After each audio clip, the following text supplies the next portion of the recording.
Welcome to this Reporter's Special. I'm Sue Lloyd-Roberts.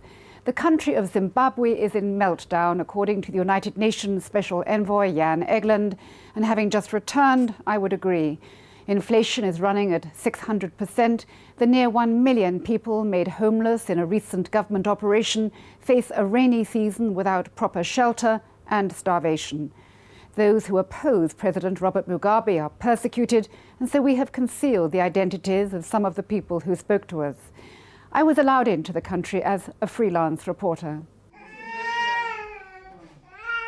The face of modern Zimbabwe, the country that once exported food throughout southern Africa, can't feed its own people. Mothers have walked more than 100 miles to get help at this mission hospital, where the only two doctors are from Germany and the Congo.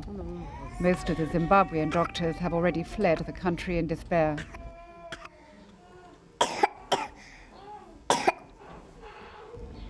It's a hopeless task.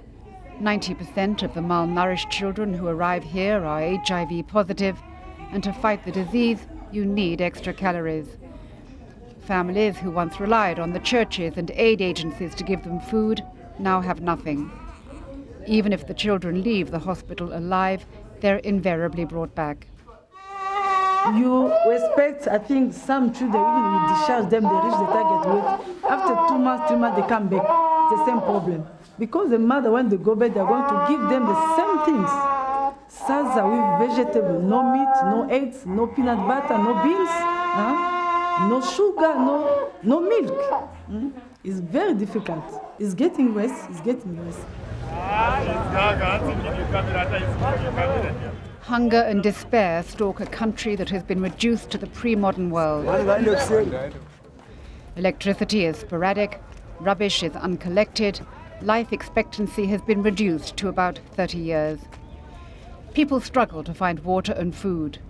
There's no petrol, no ambulances for the sick and dying, and if you support the opposition, no hiding from Mugabe's fury. Mary is an activist for the MDC, the Movement for Democratic Change, and her entire family has suffered for it. 30 soldiers burst into the house. They took me into my room and started beating me. And they poured a liquid on my body that made my skin come off.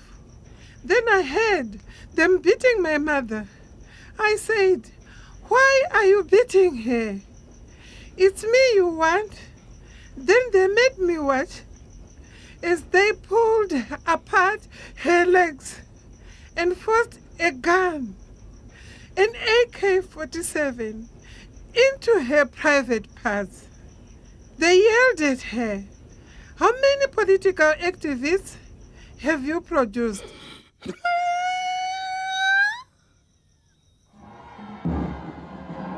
As Robert Mugabe tightens his grip, the country is collapsing.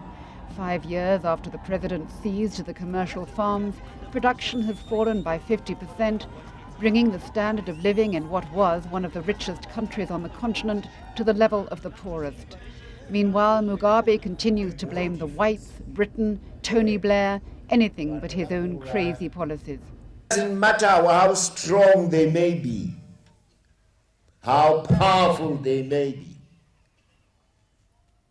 They are foreigners. I was among a handful of journalists allowed into the country to cover the recent elections for a new Senate House. If the government was trying to prove to us that life is normal and democracy is alive and well, it didn't work. At most polling stations, there were more officials than voters. Fewer than 15% bothered to turn up. Elections in Zimbabwe, people say, are an expensive irrelevance. They're always rigged, and people don't have time to go and vote because they're too busy queuing elsewhere. This 2-mile-long queue for petrol has been here for 8 days, and they're still waiting. Those who have money in the bank have to queue several times a day to accumulate the 85,000 Zimbabwean dollars you need to buy a loaf of bread. And everywhere there are queues for food.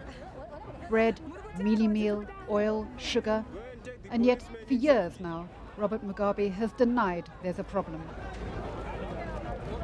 The capacity for fantasy and make-believe in the Robert Mugabe government knows no bounds. When the UN offered him millions of dollars of food aid earlier in the year, he turned it down, saying, "Food shortage, what food shortage?" When the IMF voiced concerns about Zimbabwe's ability to pay back its debts, Robert Mugabe said, "We have money," and he promptly raided the accounts of foreign companies working here. If he were standing beside me now, he'd no doubt say, "Q, what Q?" But a government informer was listening and I had forgotten. Food queues don't exist in Zimbabwe today. When I got back to our car, a uniformed officer was sitting in my seat and it was surrounded by plainclothes policemen. We managed to hide these pictures before being taken to Harare police station and detained. I was strip searched to check that I had no other subversive material on my person. The government tries to keep a lot hidden in Zimbabwe today, like the whereabouts of the near 1 million people who've disappeared this year from shanty towns which used to thrive here on the edges of the cities. The demolition teams did such a good job, there's barely a trace of them left. Robert Mugabe called this, surely the most brutal attack on his people so far, Operation Restore Order, perhaps because the victims supported the opposition. Thousands of small shops, stalls and homes were destroyed by police, army and bulldozers.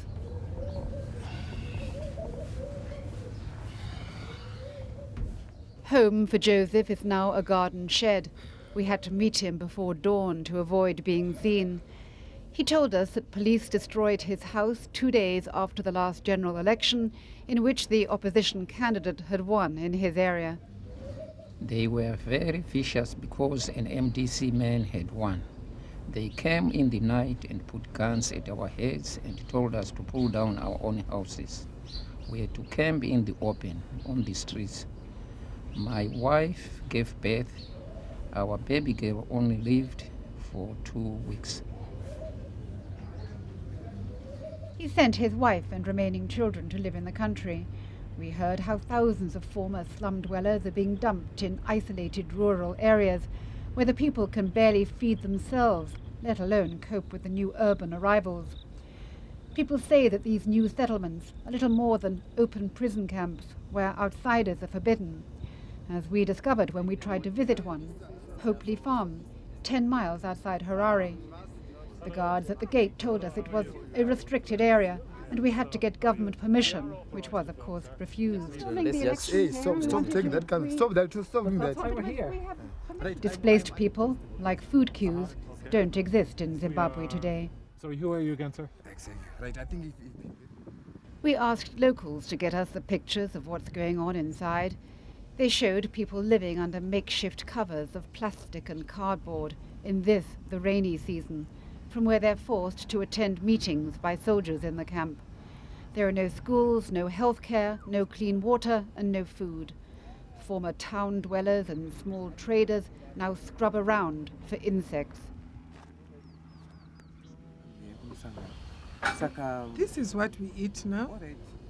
There's no other food here. I don't know whether we are going to survive. They make us attend political meetings every day. The youth brigades force people to attend these meetings. But what's the point of them? All we can think of is hunger and starvation.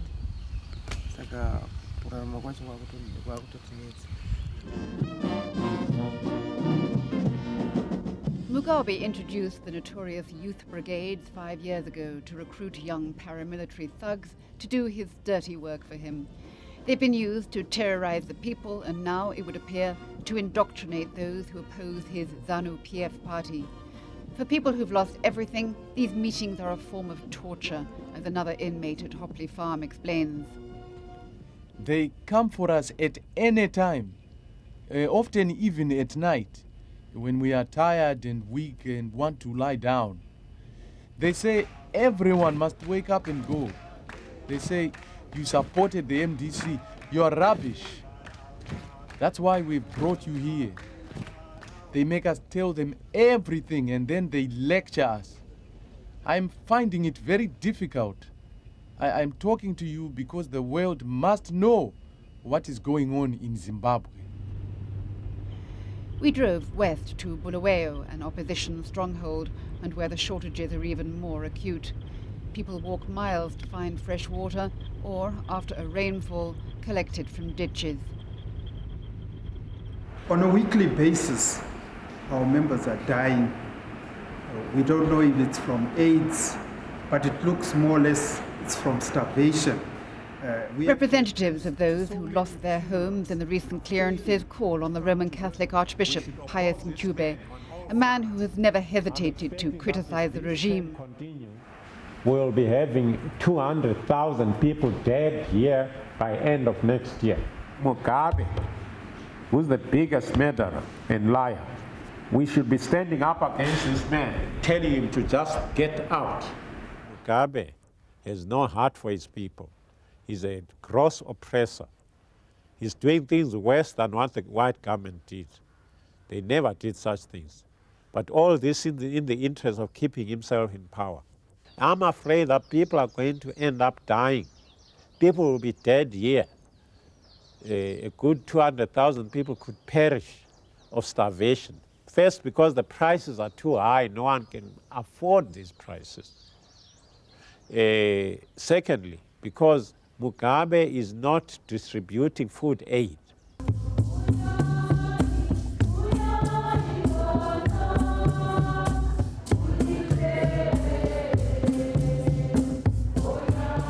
The churches are struggling to help the people of Zimbabwe. Normal services are allowed, but the use of church buildings to give out food or as a refuge is forbidden. After the destruction of their homes, tens of thousands of people fled to churches throughout the country, but then the police attacked church buildings and made them move on. Nothing, it would appear, is sacred in the Mugabe regime. According to one of the few aid agencies still allowed to operate in the country, the motive behind the urban clearances is sinister and long-term. There's no protest possible after this. They have demolished the opposition completely and utterly.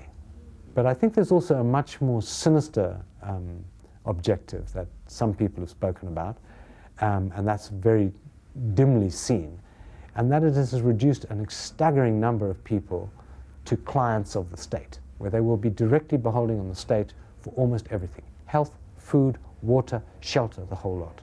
And that makes them extremely compliant. They're very unlikely in the situation to be of people who are totally beholden to the state to challenge the state. Politically, therefore, Mugabe looks safe, just as the government-controlled newspapers described the brutal slum clearances as urban renewal. They've also ignored the pathetic turnout for the latest elections and reported them as another Mugabe triumph. And so after these phony elections, everything in the Robert Mugabe camp would appear to be rosy. An apparent ZANU-PF landslide victory and the leader of the opposition discredited. The question now for the future of Zimbabwe is whether an effective opposition can reform and whether the people, enfeebled by fear and hunger, can get their discontent heard. The tragedy for Zimbabwe is that the only credible opposition party is now hopelessly divided. The leader of the Movement for Democratic Change, Morgan Tsvangirai, has called for a boycott of all elections, while others argue that the MDC should remain involved in the parliamentary process. Whatever the argument, surely a divided opposition is not what the country needs.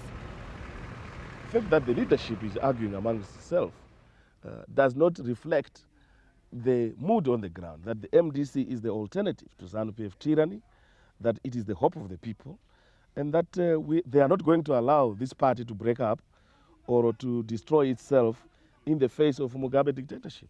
Do you think the MDC can get itself together again to fight Robert Mugabe? Oh yes, certainly. I'm sure that the job at hand demands that the MDC has no option but to unite and fight the real enemy. And the real enemy is not internal in the MDC. The real enemy is external to the MDC, which is Mugabe and his misgovernance. That's where we have to focus. Brave words, but Robert Mugabe is an astute politician. It's rumoured that Mugabe himself orchestrated the split in the opposition, and he's well aware that he has to come up with new ways of keeping his grip on the country.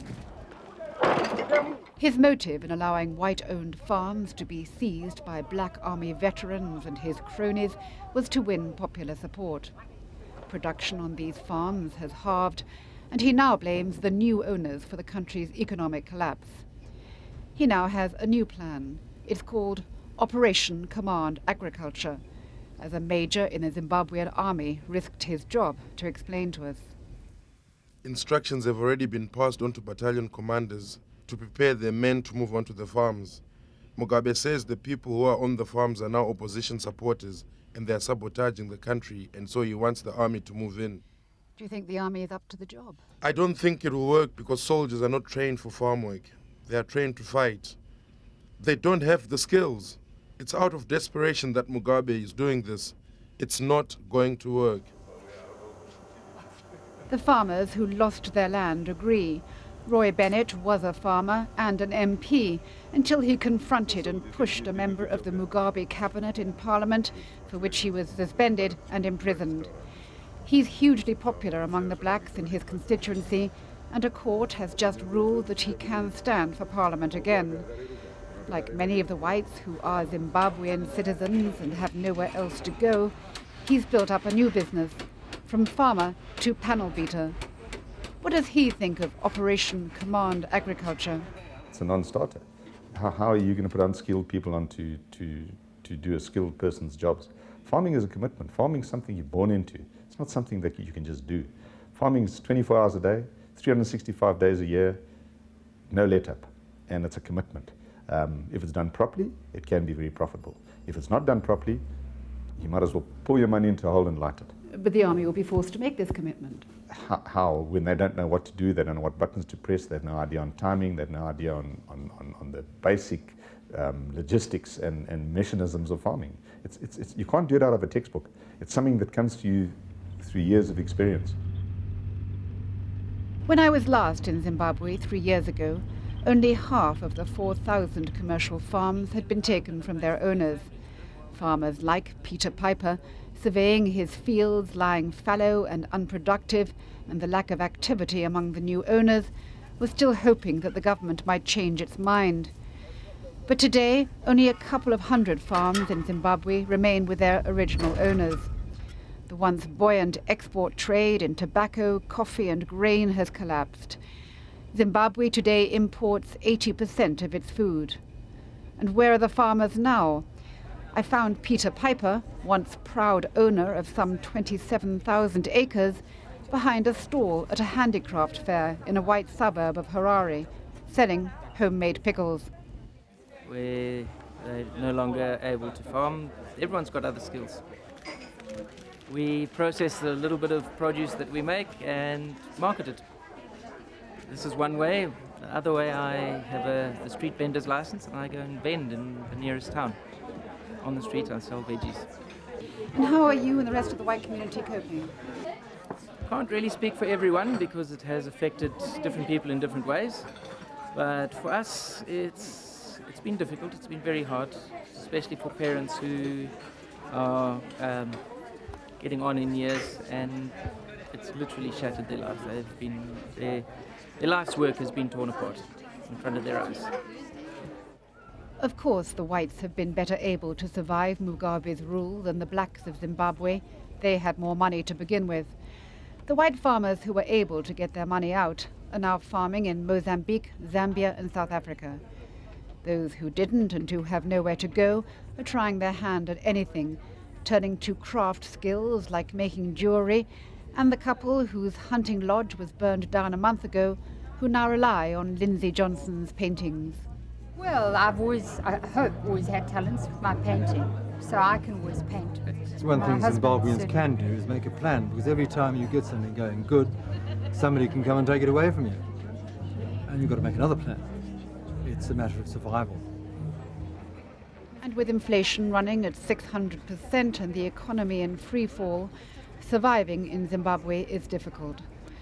I needed the country's most respected economist with me when I came to pay for our lunch, to help count the over $1 million required for a few pizzas and sandwiches. We've wiped out the value of our currency, and the difficulty is we can't print it fast enough. But my forecast suggests that we're going to see inflation rising well above 1,000% during the course of next year. We will be approaching hyperinflation at that time, and if we're very lucky and they bring in a lot of discipline, they might be able to arrest it from going to 2,000%. This inflationary spiral you describe, what does this mean in human terms? Yes, we've gone back a couple of hundred years into the barter trade of years gone by, centuries gone by, and I think next year we might well see the shoe factory offering shoes to the employees, and the employees going and swapping shoes for cans of beans or pockets of mealie meal or a couple of sides of beef. None of these commodities are within the reach of the victims of Restore Order. The only informal economy still operating today is the sale of funeral flowers, and even these men have to hide in a ditch or the police come and grab the flowers from their hands. And they're the lucky ones. The question is whether those who've survived Mugabe's latest attack on his people can resist the man whom the Archbishop calls the biggest murderer of them all. It is time for the people of Zimbabwe to rise up. There's no future for this country with Robert Mugabe. But I, for one, doubt whether the impoverished people of Zimbabwe have the strength or wherewithal for an uprising. He's gaining weight good. Soon it will be the shout, but today he lost a bit. Yes. What happened? Back at the hospital, the doctor is about to finish after a 16-hour day when a mother arrives with her 3-year-old son. She's walked and hitched lifts for 200 miles and 4 days to get here. The doctor berates the mother when she hears that she's only given the child root vegetables for the past week, and then she adds, "What's the point? There is no food and there is no hope in this country." The little boy died the next day.